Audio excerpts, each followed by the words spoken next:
Hey, welcome back, everybody. It has been a week, and it seems like for forever.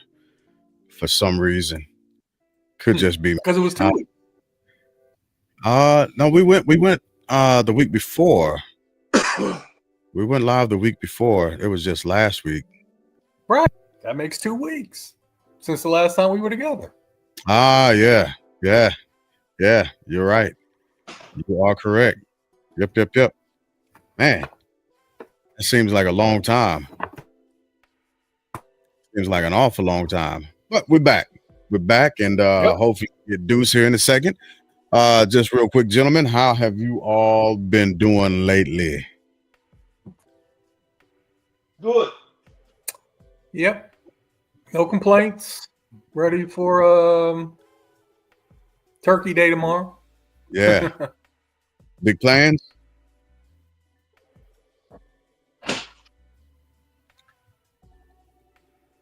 Y'all got any plans, Lynn? We're going to volunteer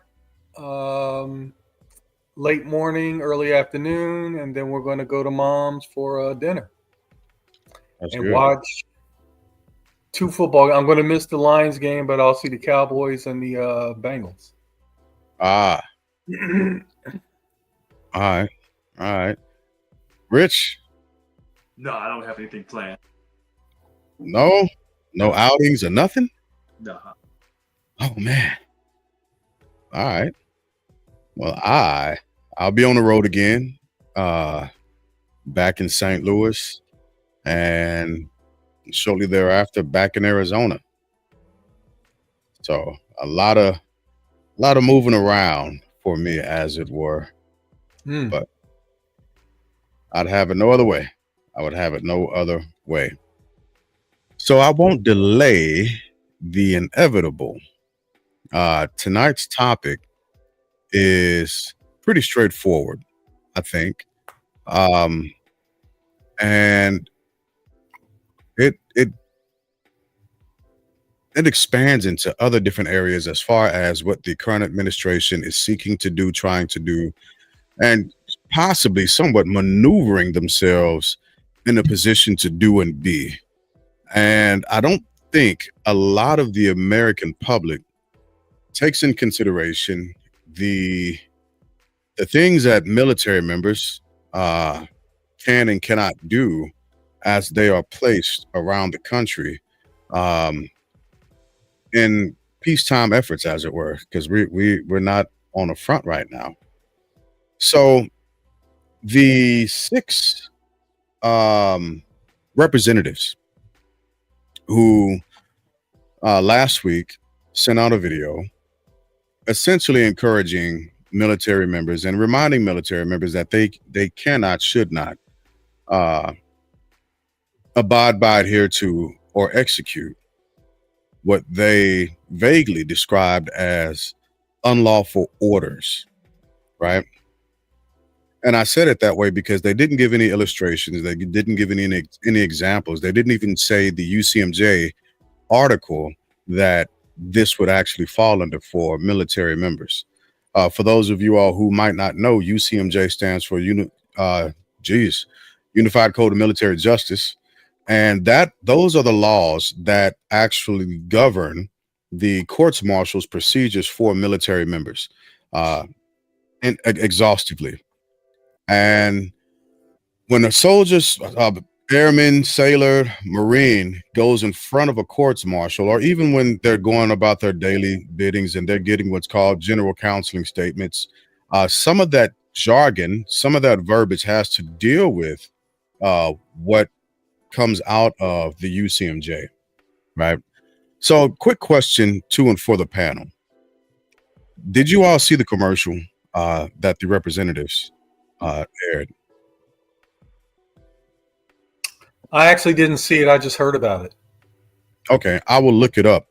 I'll look it up and then I'll find it and I'll play it. That way you have a chance to see it also. Rich, were you able to see it?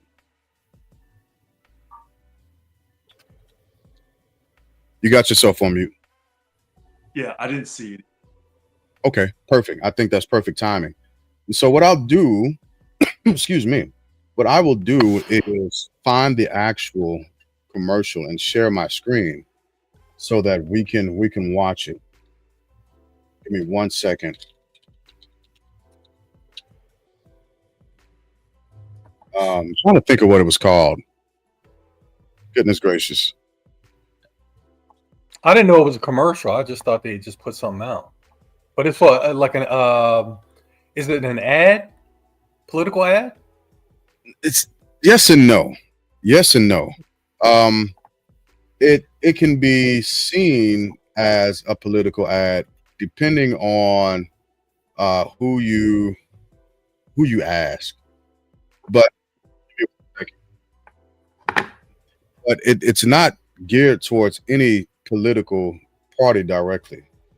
And so that, again, therein draws a little bit of another line that kind of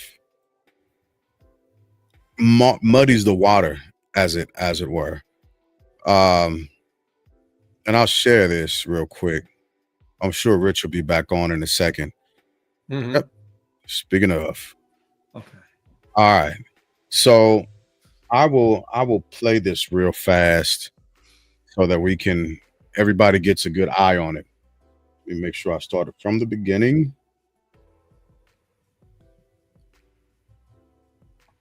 You can refuse illegal orders.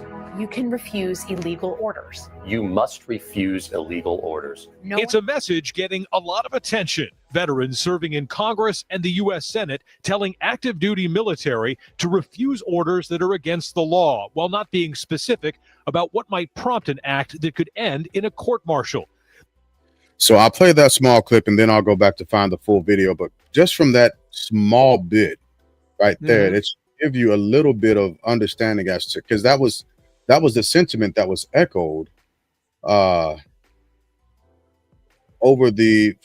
all the representatives who actually were on that video, essentially saying that you must refuse illegal orders, right? You can't obey illegal orders.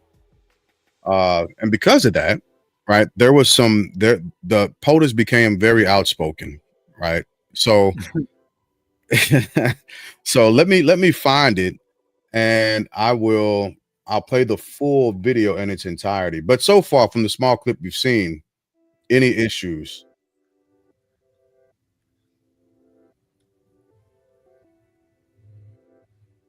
Rich, Lynn? Yeah. Oh, I'm just waiting. You wanna us to speak on it? Lawmakers say threats to the I'm trying to find the video in its entirety without other commentary over the top of it. Right. Good luck. Yeah, that's the hard part. That's what the hard part is right now. Let me see if I can do it this way. No, it's showing the same thing. It's still showing a bunch of commentary over it. Let's see if it's in a short. I'm Senator Alyssa Slotkin. Senator Mark Kelly. Representative Chris DeLuzio. Congresswoman Maggie Goodlander. Representative Chrissy Houlihan. Congressman Jason Crow. I was a captain in the United States Navy. Former CIA officer. Former Navy. Former paratrooper and Army Ranger. Former intelligence officer. Former Air Force. We want to speak directly to members of the military And the intelligence community. who take risks each day To keep Americans safe.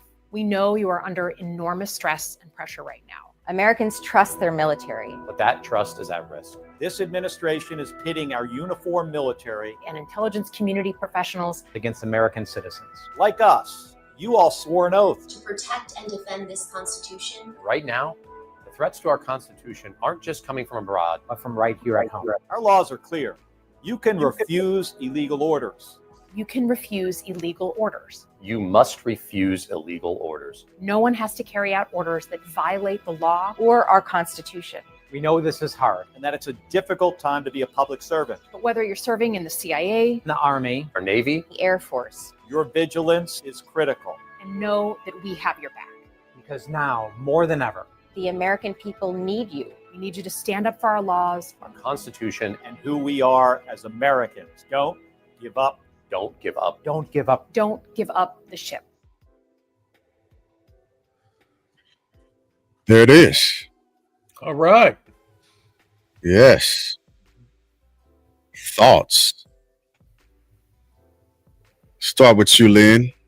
What pops in my head is A Few Good Men. Ah, The code red is an illegal order. And, these two guys got jammed up because they followed it. And court martial, disciplined, and, out.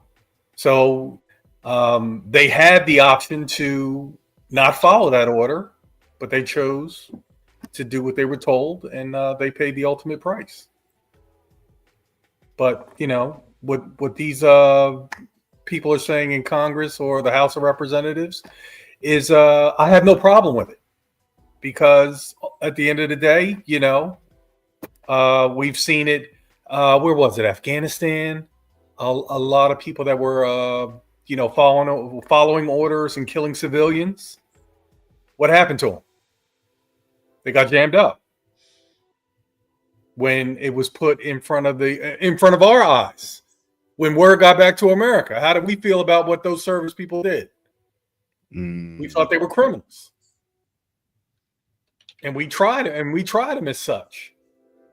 And some of those people that were following orders, because that boy could have a bomb under his whatever, and you shoot him. You're told to shoot him or shoot whoever, and you shoot him, and then next thing you know, you shot an innocent civilian, and you're in trouble.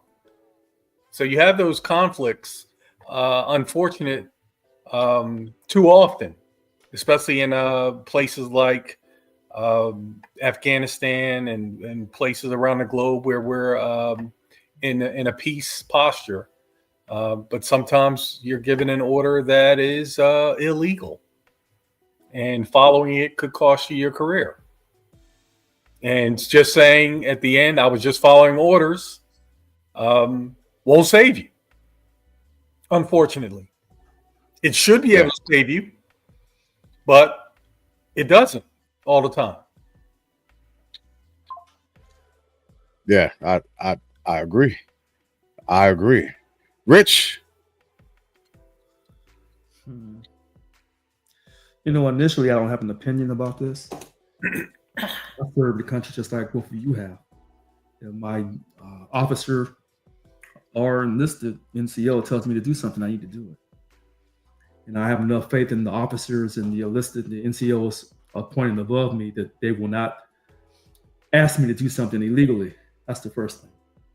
The second thing I think about is when police pull over minorities, and maybe the police are getting out of control. And sometimes brothers will say, well, I know my rights. I'm not going to let you disrespect me. Okay. So I think you're far better off following orders and then fighting in court. Third thing, this thing about you don't have to follow illegal orders. Four of these people, 4 of the 6 prior military. So you think they would know what they're talking about. I think they were officers. This kind of goes down to Venezuela and the situation down there. Is President Trump really trying to fight drugs coming to America, or is he also trying to ensure a new regime so that the American oil companies can get their hands on Venezuela's oil? It probably is both. And there's been a lot of people talking about this, about regime change in Venezuela. So these 6 people, 6 federal legislators, all Democrats. Yep. So do I question their sincerity? I do. What I don't question is our leaders in the military. And I do believe they have enough intelligence to know when to follow a legal order versus saying, wait a minute, we can't do this, this is an illegal order. And if it's an illegal order, I believe you're a 4-star general or a 3-star general, or any general for that matter of fact, President Trump will relieve you immediately, or you can resign. I think there was a person that was in charge of that area down there in Venezuela. I think he resigned. Yep, he did. He did. From SOCOM? Yeah, he did. I think it was about a month and a half ago. Oh, he froze up. Yeah, I thought that was me for a second. I was like, wait a minute. Is that me? I'll send him a message.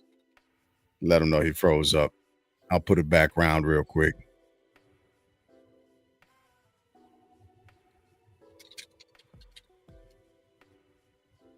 Oh, that was quick. Let's see. There we go. You got to unmute yourself. Yeah, you got yourself on mute. I'm sorry. My computer. That's, I don't know what's going on with my computer. man, y'all got that Newsom. Y'all got that Gavin Newsom internet going on out there.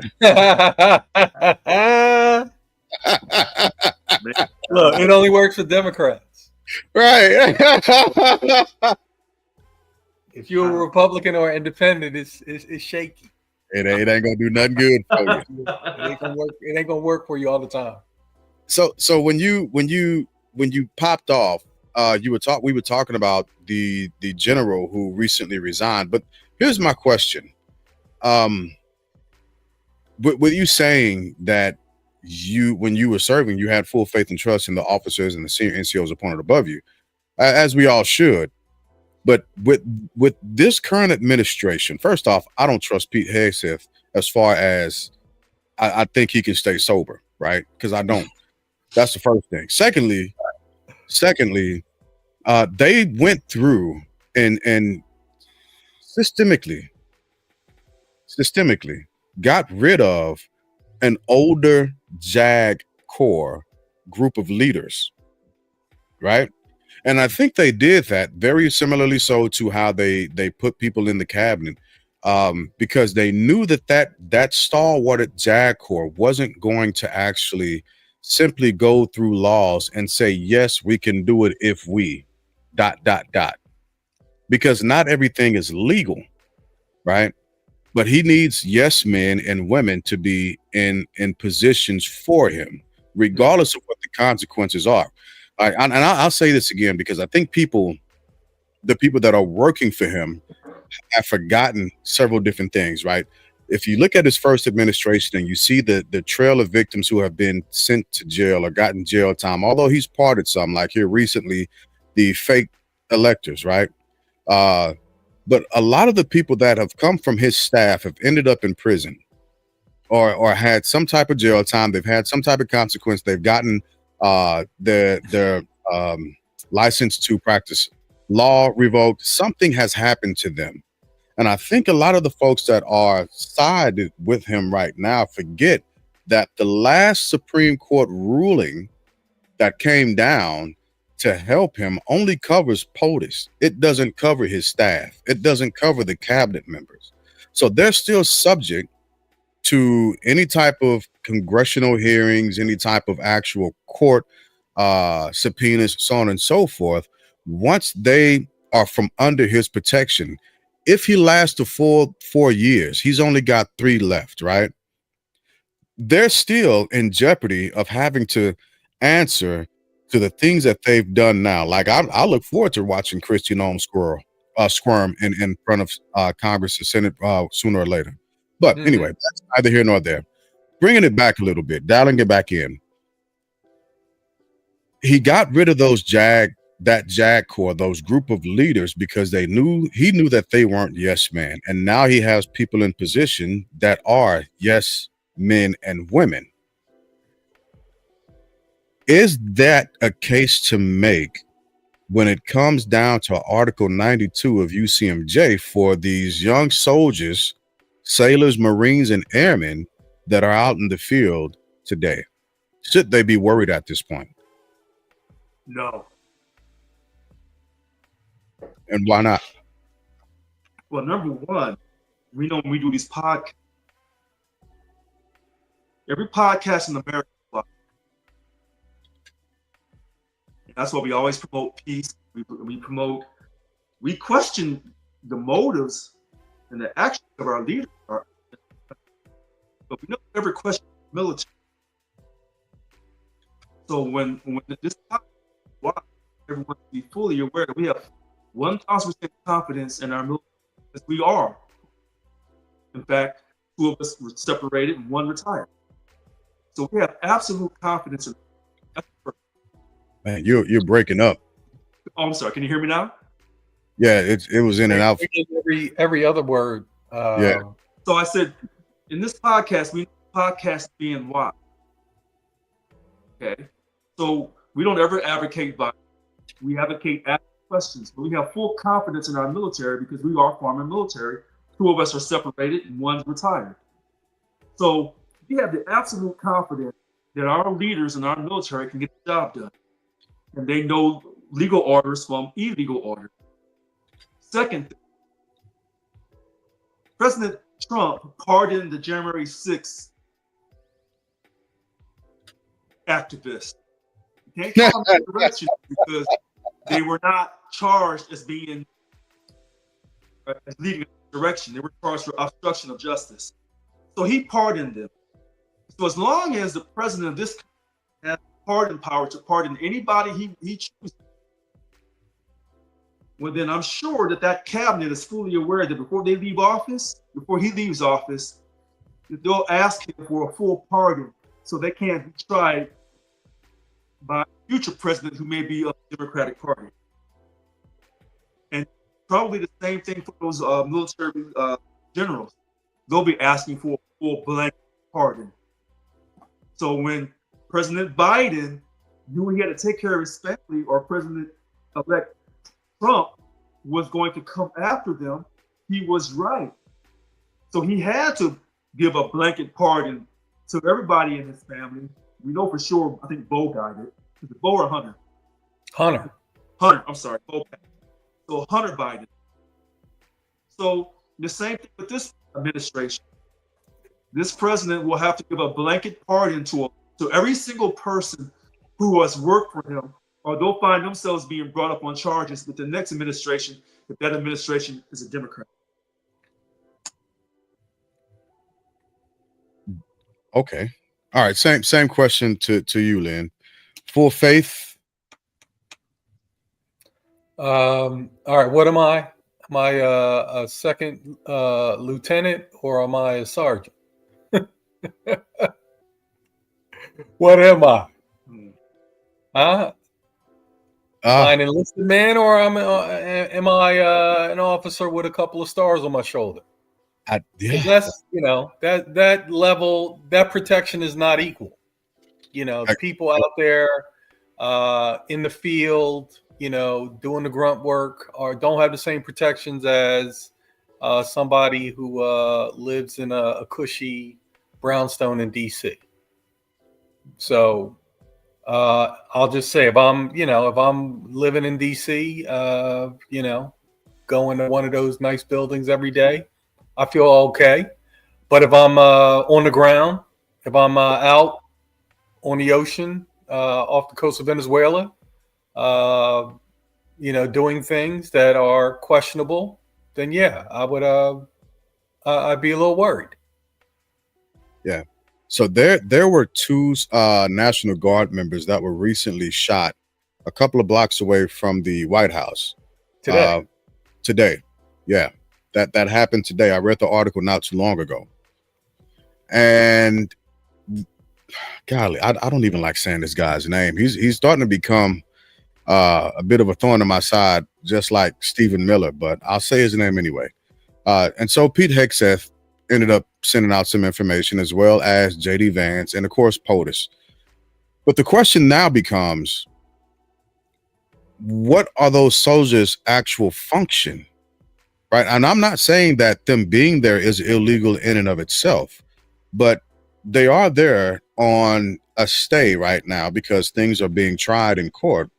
But the orders from the President of the United States of America, if the president would not have federalized those soldiers?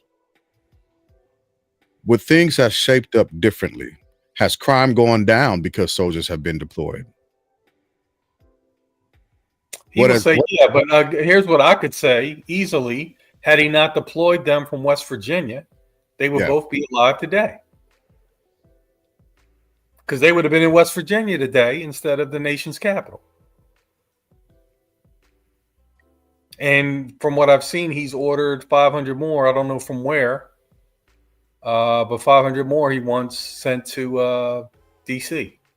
because of these actions. Yeah. And so you're aware of who the shooter is? Yep, an Afghan man is the shooter. He was also shot and has been apprehended at this point. Yeah, he's in the hospital. Yeah. Well, what's that going to say about our immigration efforts? Where was ICE? Right? Like seriously, where was ICE? I mean, they've been roughing up a bunch of citizens. Why weren't they available to rough this bastard up? Right? The places that they should have been and need to be, they're not doing that. But they'll show up at a school, but they'll jump. They grabbed Levitt's brother's baby mama. Yep. Her visa, look, her tourist visa expired in 1999. Wow. You see, this is what I'm talking about. You know, you come here legally, and then your documents expire. And too often they expire because the system that's supposed to get you legit before expiration is bogged down. Yeah. So while you waiting, you doing everything right, and you waiting to get a hearing, you waiting. The program that she was in was canceled by Trump in his first administration. But her brother's baby mama was apprehended. I wanted somewhere in New England, New Hampshire, I want to say. But this is what ICE is doing. So pulling over people that look like, they fit the profile. Meanwhile, murderers are roaming the streets. So, Rich, where are you at on that?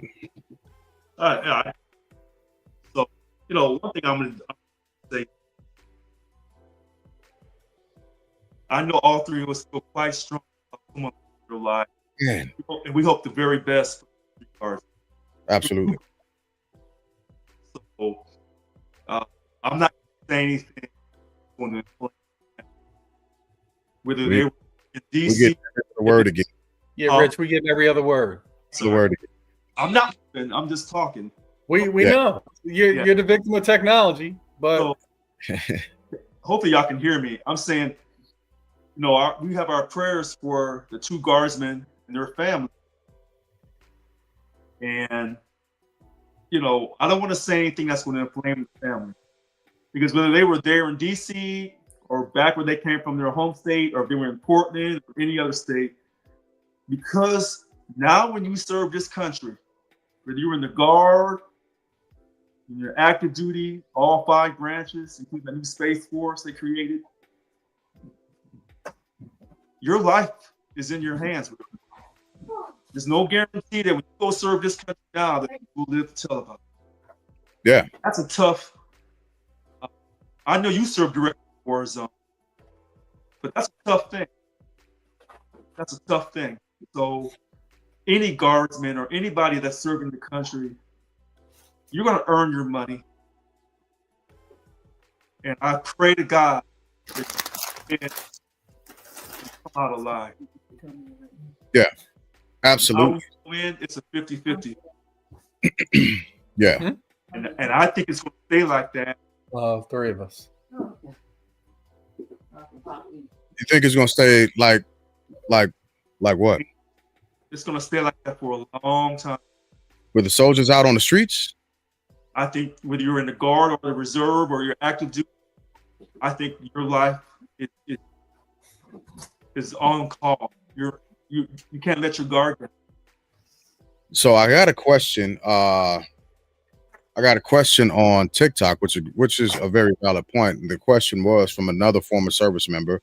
Was there rules of engagement put out to the National Guard there? And I would have to assume yes, right? Jason, you've been to multiple different fronts of theater as well. So, you know, you never go into anything, even if we're just going to run an exercise, without understanding, especially if you're playing with op4, the role, the rules of engagement, without or before you get briefed on that.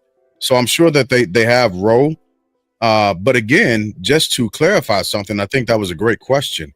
But just to make something perfectly clear, when military members are sent into cities, right, they cannot act as law enforcement. Right.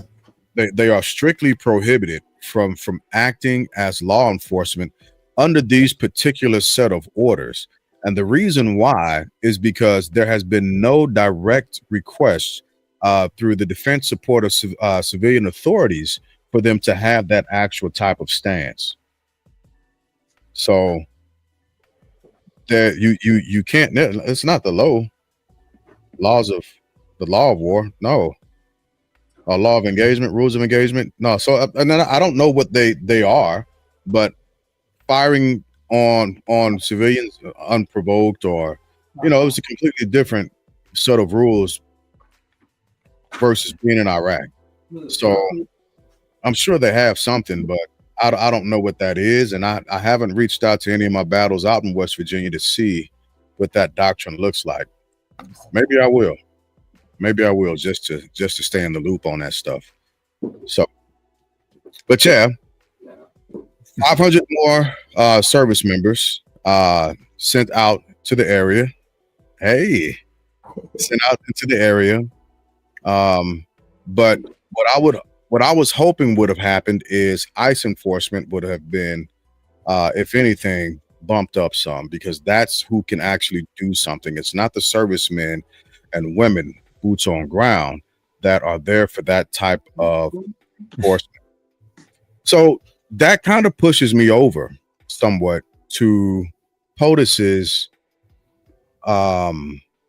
rhetoric regarding the 6 representatives who are serving our country in official capacities, specifically using the word sedation, and saying that they need to be brought up on trial, even going so far as Pete Hegseth, again, kind of threatening and having investigations. He sent a letter out to the Department of the Navy, letter of concern, essentially, threatening to recall the former captain in for a courts martial. What's the teeth behind that? Right? Why would he begin to yell libaciously about unaliving, killing, or having harm brought to these representatives? Were they saying anything wrong? Right? That's another question. Rich? So he said, and I don't know how true this is, some of those members are retired military, and he's saying you serve and you retire from the military, you're still subject to the UCMJ. Mm-hmm. I didn't know. You retired from the military, you were still subject to the UCMJ. Yes. I did not know, and I don't know if a lot of Americans knew. So I didn't know if that was propaganda. I didn't know if that was the absolute.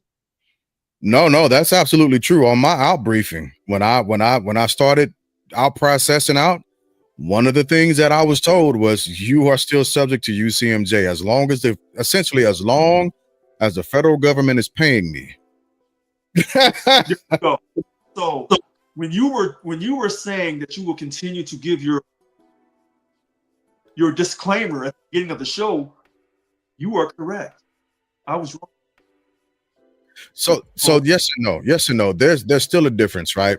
As long as I'm not out here in these streets ranting and raving against the United States government and the people and the flag of the United States, I'm pretty much okay, right? As long as I'm not out here trying to commit or incite violence, war crimes, so on and so forth, I'm okay. So there's still a line, a very distinct line that I will never cross. First off, because I'm still, as much as I'm upset with this country, sometimes I still love my country, right? And I am not against the violent overthrow of our government in any way, shape, form, or fashion. That I will not commit any form of act of terrorism against my country. I never will. But people, retired members of the military, people who've been separated in certain instances, and that try to commit those types of acts, they are absolutely still subject to UCMJ and can be recalled and tried under courts martials. So Pete Hegseth, Secretary of War, see,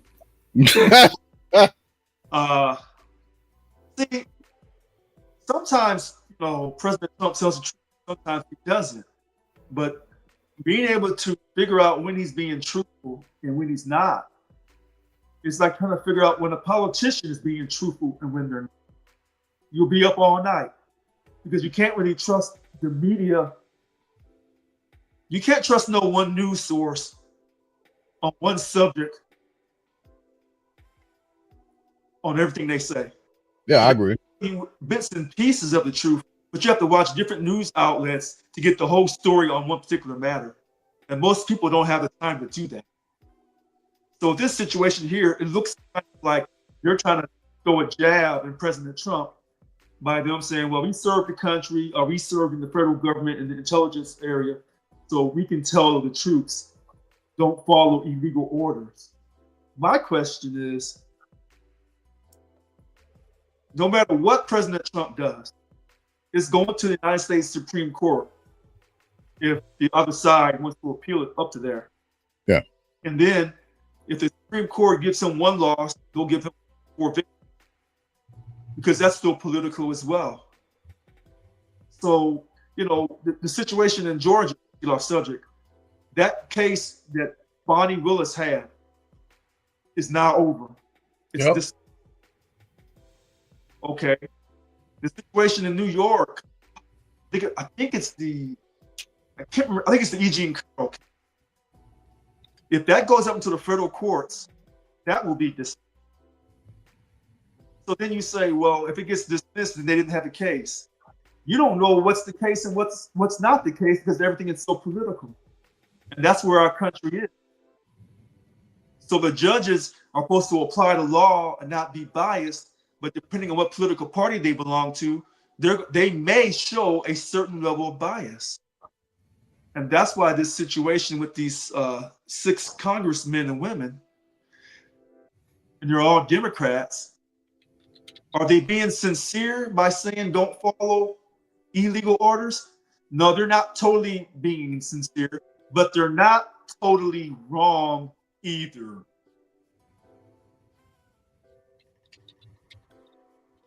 So, Lynn, what you got? I come back to those 6 people are telling the truth. Now, there's some people are saying you must not, and then there are some that are saying you can. So that's kind of a, which one is it? Okay. Some are saying, you can disobey illegal orders, and then some are saying you must disobey illegal orders. And, I question why the inconsistency in their message. That's good. Yeah. Which one is it? I can or I must? Because that makes a big difference. Yeah. Because you got people that have to act decisively, and they don't need any questions in the communication. I think, or I might, or you need to have one consistent message. That being said, the president, and this is why he had to walk his nonsense back, went too far when he talked about putting them to death. Yeah. Over what they said. That's ridiculous.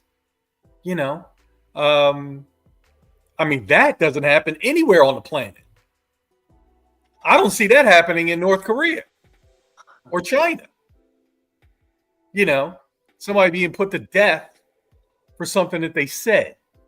Now they can go to jail. Wait a minute. Saudi Arabia, yeah, you'll be put to death. China, I think you'll be put to death. All right, so executed or life in prison?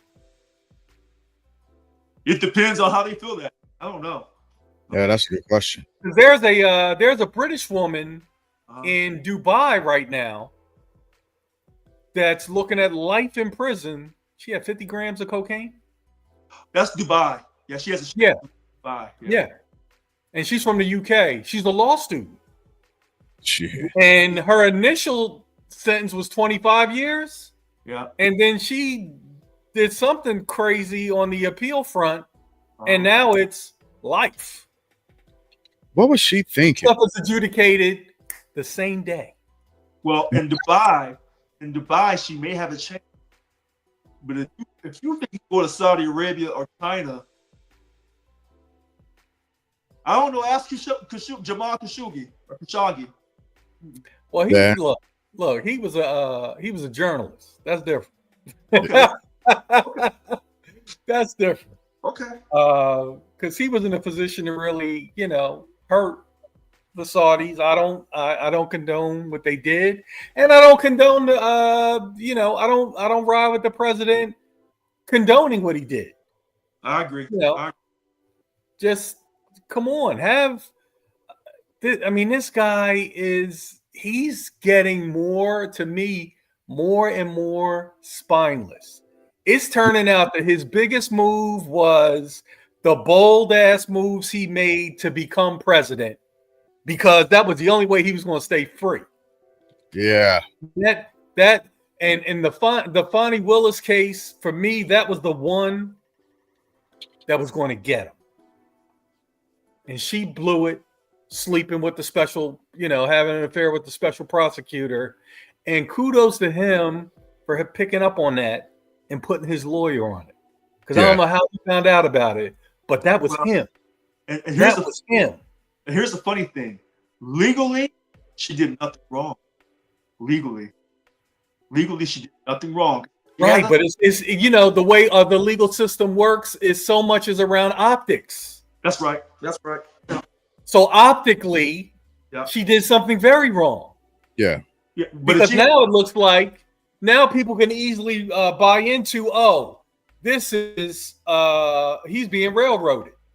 Well, remember I said that a long time ago, but I remember that, and they said legally, if she had done something wrong, she would have went to jail. So legally, she didn't do anything wrong, and that's what that judge kind of ruled.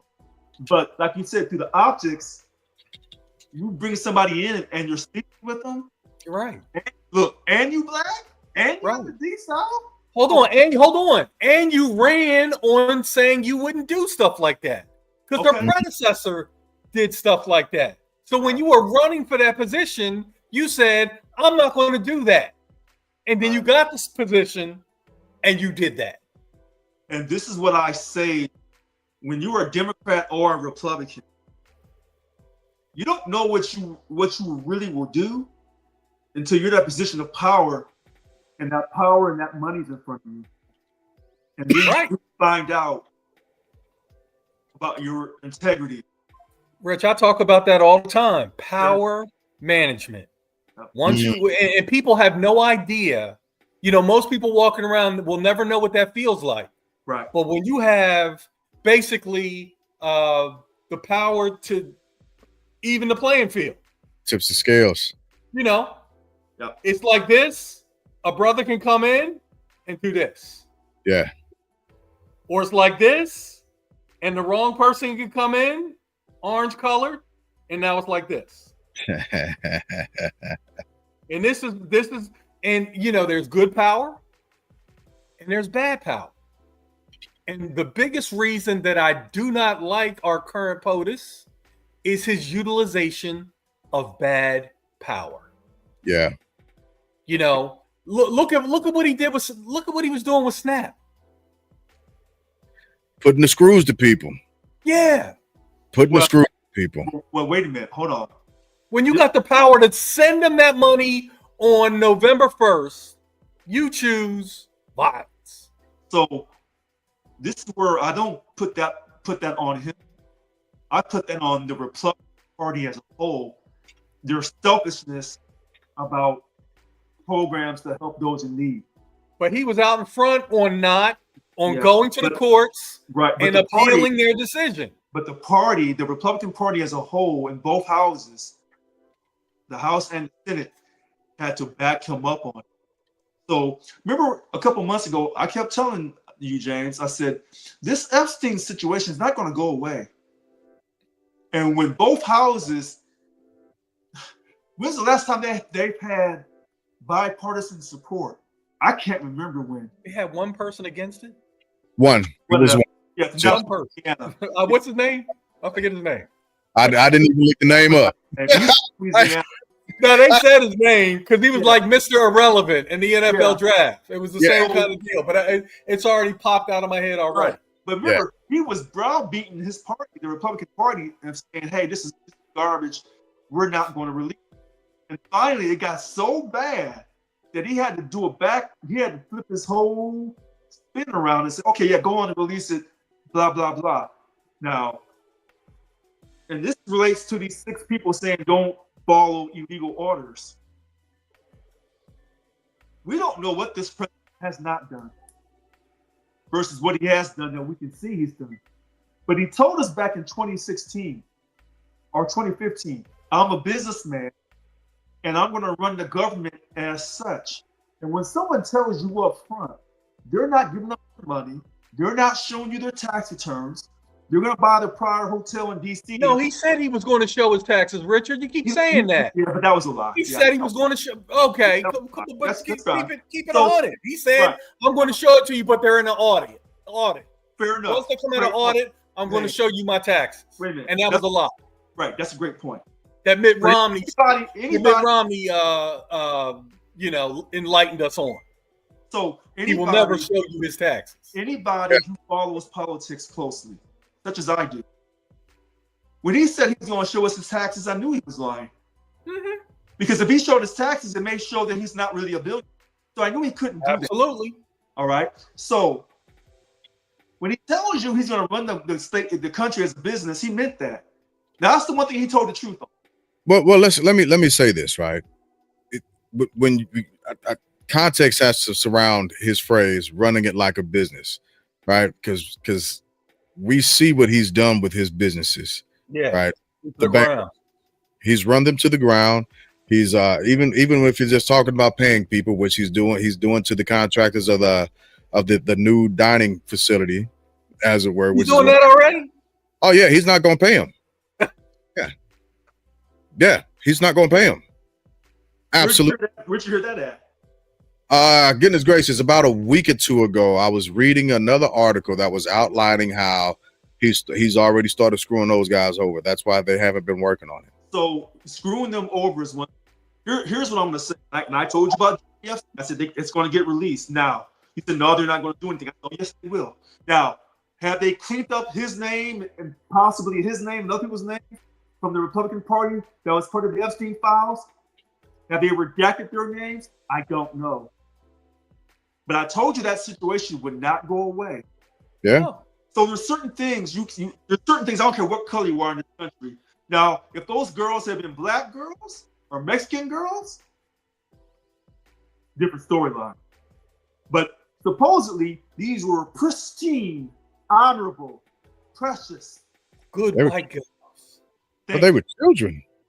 Yeah, it was good white girls. 14, 15, 16. I don't know the exact. Yeah, it was good white girls. Yeah, but the ages, and they're from Florida. So anyway, but the ages always fluctuate. But all I know is this. You can ask Emmett Till. You can ask my great grand uncle that was lynched. You can ask a lot of black men about when a white woman or white girl says that she's been offended. You can ask Dr. Game over. It's game over. Yeah. Now, Harvey Weinstein, he's possibly guilty of some of them, he went to jail for? Possibly some of them, all of them. I don't know. But the Epstein situation wouldn't go away. So long story short, this situation, when he made that comment about putting those people on death or putting them to death, the 6 congresswomen and women, I knew he'd have to walk that back, and he knew it too. So he'll say something to provoke a reaction, and then he'll walk it back possibly only if he has to. So he'll say anything he can to see if he can get away with it. But some things he knows he can't get away with. Well, now he knows he can't. Now he knows from the door. He's like the lawyer in court that knows he's going to get slapped by the judge, but says it anyway, and then the judge tells the jury, "Forget Richard said that shit." And you know what? Hey, you know what? And they don't. And, hey, you've won that round. That's true. Yeah, true. But it's a lawyer trick. Yes, a lawyer. Absolutely. It's a lawyer trick. But my point is, he knows what he's doing. Yeah. He knows. It's not like, oh, I found out I can't do that. No, he knows from the door that he can't do certain things, and he says, but we're going to do it anyway. But that's part of the issue. That's part of the issue. Go ahead, Rich. Go ahead. All those companies that he ran into bankruptcy. Yeah. Here's the one thing I do know. He ran those companies into bankruptcy on his own. When he's into that crypto, he gave that pardon to the Chinese guy. Yeah. That Chinese man know what he's doing. He ain't gonna be bankrupt. So anybody now he works with, including Saudi Arabia, any royal family he's working with to increase his wealth and his family's wealth, he ain't gonna be bankrupt from this. Not these certain business relationships. Some people's pockets you don't want to be in. I'll say it that way. I'll say it that way. But he's not gonna be the crypto. By the time it goes bankrupt, he is now a legitimate billionaire with the crypto. He's legit. The bottom just last week or earlier this week, the bottom fell out of crypto. It went to 80, but it's back up to 90 already. It's a 90,000. Before it's a roller coaster. World trading crypto that he has, his kids started. That thing goes belly up, they will have gotten their billions out and they're gone. To me, it's a Ponzi scheme, but I'm not smart enough. I'm not going to try to act like I know how that thing works. All I know is you build it, everybody runs to it, and then you run away from it, and then but you got your money. Yeah. So going back to the dangers of his rhetoric, he's in charge of the military, and if you are sending one of America's most valuable assets, if not America's most valuable asset, out there on just I'm going to do it to get see the shock factor, right? I think it's worthwhile people who have actually served in the military versus somebody who had bone spurs to remind service members that if it's illegal, immoral, or unethical, you have the right to challenge what's being said, right? And let's also tether that into the zealots that have been created from his rhetoric, right? On both ends, both sides of whatever proverbial aisle you want to look at, right? Looking at Charlie Kirk, right? That these things are created from these types of points of rhetoric to simply spark a quick movement of emotional unrest, and that bleeds over into a form of zealotry that wants to take action and has the ability and also the cognitive block to execute on something foolish. Marjorie Taylor Greene is the best example of this here recently. As he began to attack her, right? Marjorie Trader Brown, she saw an increase in threats to her life. Same thing that's happened to these representatives. They've seen threats happening to their lives on the up. Yeah, because of what he's doing. And that goes back to both of y'all's points. It's the lawyer in the courtroom. Knowing you're not supposed to say this, but I'm gonna say this again. I'm gonna say it anyway. And like you said, Rich, well, that round has been won. That round in the courtroom has been won. Go ahead. But here's the thing. You cannot overreact to what he said. He's playing everyone because he wants you to overreact. Look, we're both June Geminis. All three of us are June Geminis. So we'll say things to get you going, but we got something else in mind for you once we get you going. He is no different than all three of us, except he's so egotistical. But I can't hold this. I said this over and over again.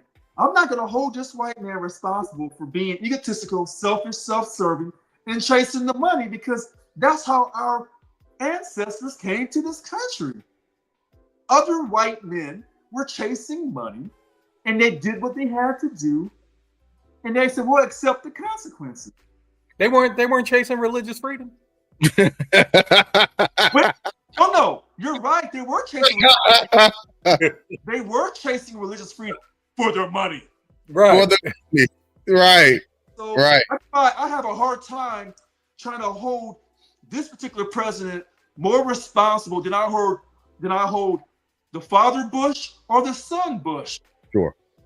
Because the son said there's weapons of mass destruction. No, there wasn't. If there were weapons of mass destruction over in Iraq, America, we sold it to them. So don't miss me for all this righteousness years and years and years later. This man caused a great deal of pain for this country. I can't accept 911, but I'm told that I'm too paranoid. Get over it.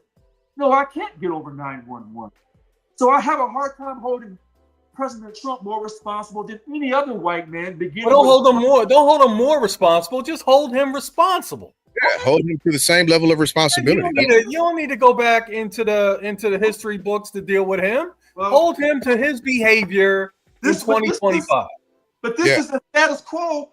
I've never seen a white man in this country with great power and great prestige be held accountable for anything. Anything. I'm sorry, I haven't. Show me one. You show me a president that came out of office and they said, "Hey, President Bush, the son, what you did was wrong. You knew what you did was wrong. We're going to hold you accountable." No, he gets a library built. Yeah, that's presidential immunity. That's the game. Yeah. I can't get mad at President Trump for being more boisterous, because to me, he's just an East Coast white man with a Southern white man's disposition. That's all that he is. Marjorie Taylor Greene, let me tell you something. I respect you, Margie, but you got sworn into office. You can't quit on January 5th, 2026. You don't quit. You finish out your term. Well, so I think she's going to. Why she quit? Because she can't stand Trump. No. Because he threatened to get her up out of there. Well, with the primary in the election, so that's why she quit. If he hadn't threatened to get her up out of there, which is a detriment to his crew. Yep. That's a detriment to his crew. I agree. But what I'm saying is, Congressman Green, when they voted you in, you finish your term. And if you say, "Well, I'm getting these death threats," well, hold on a second. Anytime you're fighting for what is right or for what is righteous in this country, yes, you're going to get some death threats and you may get some gunshots, but you don't run.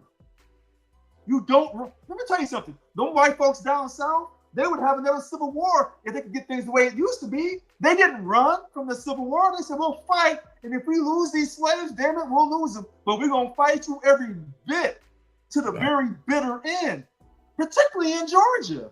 So, Margie, I respect you for standing up for the ACA and all that, but you can't run because someone is trying to bully you. Women are counting on you to be strong as a woman in this country. And the last thing I'll say, as a white woman with blonde hair, how dare you give up?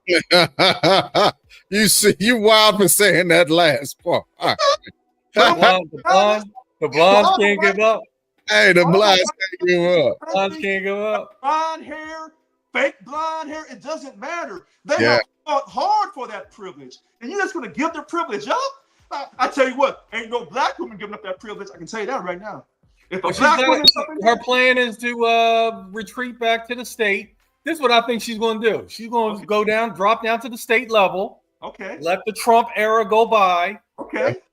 And then elevate back up to the federal level. Absolutely. That's what I think her game plan is. Well, I tell you what, if she tries to, she can wait him out. if she tries to run for a Georgia U.S. senator, I hope she gets. I don't think she'll do it right now because it's she's too. doing Georgia State. Yeah.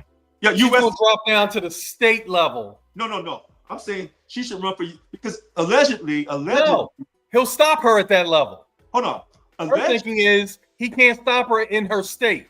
Allegedly, yeah, she wanted to run for U.S. Senate, and he told her no. See, this is how you can catch a white man. He wouldn't endorse her.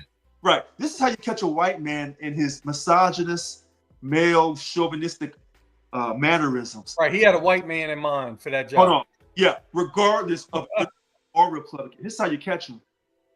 All those white women in the U.S. Senate who support President Trump, but mainly in the House, that gave him their undying support. But when it was time to give you a real position of power, not just a congresswoman or with Pam Bondi, because she never expected to get that far anyway.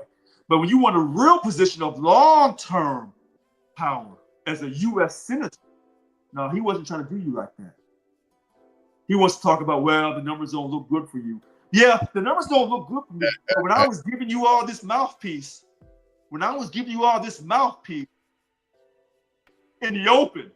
Yeah. In the open. Okay. Now you probably set her off.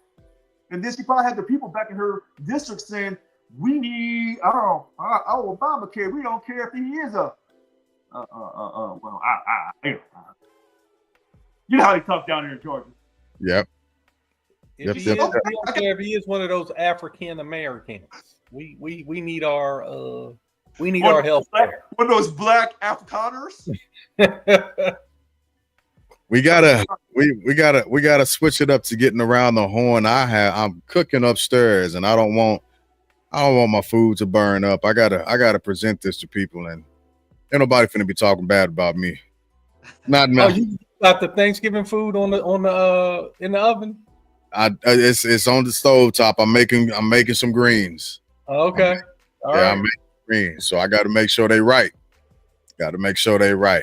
So let's get around the horn and let's see. We will give the first movement to Lynn.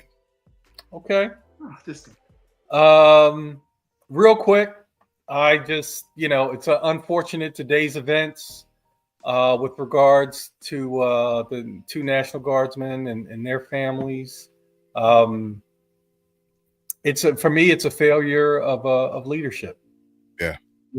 You're posturing and you're making all these statements, but you're not keeping the main thing, and people still are not safe in the nation's capital because of the directions that you're taking things, threatening Congress people's lives is irresponsible and unfortunate. Every single week we just see this descent of this leadership and this administration, and unfortunately I see it getting worse before it's going to get better, and that's my 2 cents. All right, Rich. It looked like you pulled out a manual for a second there. No. Quote, man. My prayers go out to the family of the two guardsmen. And I told all the military people, stay strong. Do as you're told to do. Because you'd be better off doing what you're told to do and taking a chance versus not doing what you were told to do and getting a guaranteed court-martial. Because you will be court-martialed. So, I remember what it's like to be in the military. So I hope to all the military families, have a safe Thanksgiving if you celebrate it, to all of America. Have a great Thanksgiving if you celebrate it, to all my Native Americans who don't celebrate Thanksgiving, possibly. I still love and respect you. And to everybody who's fighting to keep their families here in this country, whether they came here legally or not, I still wish you a happy Thanksgiving if you celebrate it. All right, I can dig it. So for my movement around the horn, and I'll reiterate what the first two gentlemen said. Thoughts and prayers to the family and the actual military members of the unfortunate tragic events that happened today, a few blocks away from the White House. It could have been avoided. Unfortunately, it wasn't. And so again, thoughts and prayers. Further, senior leadership in the military, it is your job to take care of the junior soldiers. You need to be upholding those positions with the utmost respect, dignity, vigilance, and care. Take care of the people you have been put in charge of. Do not violate your creeds for non-commissioned officers, right? Senior non-commissioned officers. Do not bring dishonor upon the non-commissioned officer creed. And maybe one day I might actually state the non-commissioned officer creed for the United States Army, right? 27 years.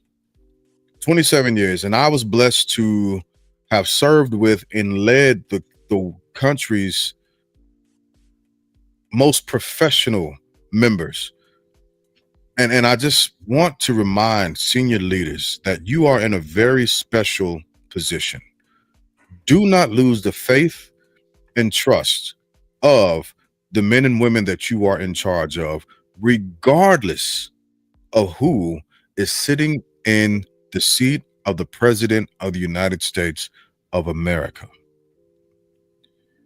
Once that person is gone, it's only a 4-year ride.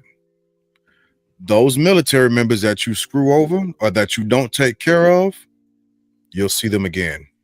Your name will make it to its next destination before you ever set foot in that place. And if you're the type of leader that nobody respects from at your current duty station, by the time you get to the next one, expect the same treatment, if not worse. If not worse, people won't trust you. You will have killed your name. So be mindful of that. And with that being said, happy Thanksgiving, everybody. I am worn out, but I'm finna keep moving about this earth. There's a lot going on, and it's good to be back. It is good to be back. So we'll be here again next week. I don't know if we're gonna do anything tomorrow. I'll be in St. Louis, so we'll see. We might just do a special something in St. Louis, quick live. We'll see. We'll see. I'll be putting them down, so I might save myself the embarrassment. So with that being said, as always, good people, we thank y'all for coming out.